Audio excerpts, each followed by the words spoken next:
católicos e evangélicos. O que esses dois têm em comum, esses dois segmentos?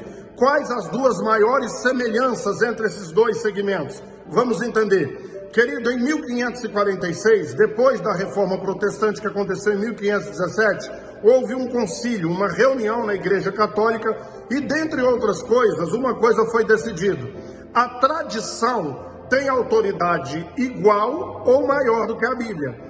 Então, se a Bíblia disser uma coisa, mas a tradição católica disser outra, você tem que ficar com a tradição. Por isso que tem muitas coisas que a Igreja Católica pratica que não tem nada a ver com o Evangelho, mas eles continuam praticando. Por quê? Porque a tradição diz que tem que ser assim, ok? Agora, os evangélicos, o que tem de comum com isso? Tudo. Eu já disse que para você fazer uma boa interpretação da Bíblia, quem que é a chave de interpretação? Qual a principal regra da hermenêutica? Jesus. Se Jesus ensinou, se Jesus falou, eu tenho que praticar. Se Jesus não falou e não ensinou, isso aí não deve ser regra. Quantas coisas são faladas contrário do que Jesus ensinou, contrário do que ele praticou, mas a igreja pratica. Segundo, o contexto. Então a pessoa lê um texto e não lê o contexto. Terceiro, a língua original. Não querem nem saber se no original é isso mesmo que está dizendo, ok? Outra coisa, a cultura, o costume da época. Mais uma coisa, a história. O que a história diz? O que está escrito na Bíblia? Esquece. Se alguém subiu no púlpito e ensinou, aquilo é verdade. A pessoa não vai buscar a origem daquela informação.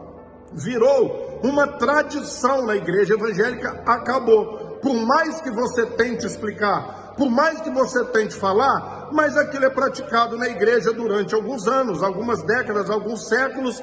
É sim prática bíblica, é sim prática do evangelho, ainda que não tenha nada a ver com o evangelho, ainda que não tenha nada a ver com a Bíblia. Está lotado aqui na plataforma, eu tenho mostrado isso há muito tempo, e não adianta falar. Sabe o que Jesus diz a respeito dessas pessoas?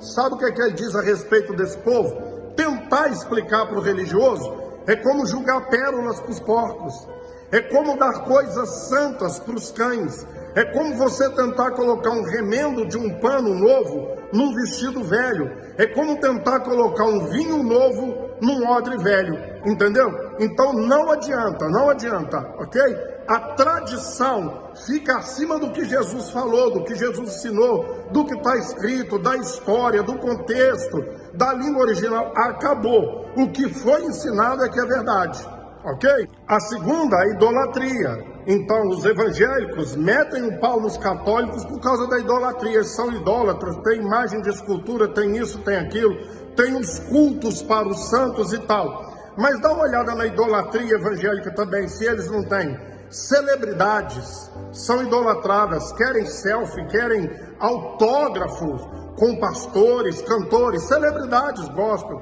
Eles idolatram o templo. O tal de altar, então, não pode nem olhar com cara feia para o altar.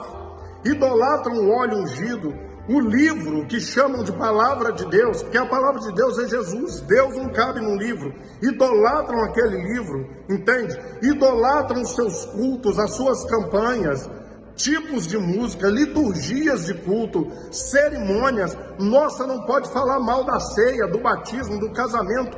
Eles ficam, sabe, para explodir de ódio, de raiva.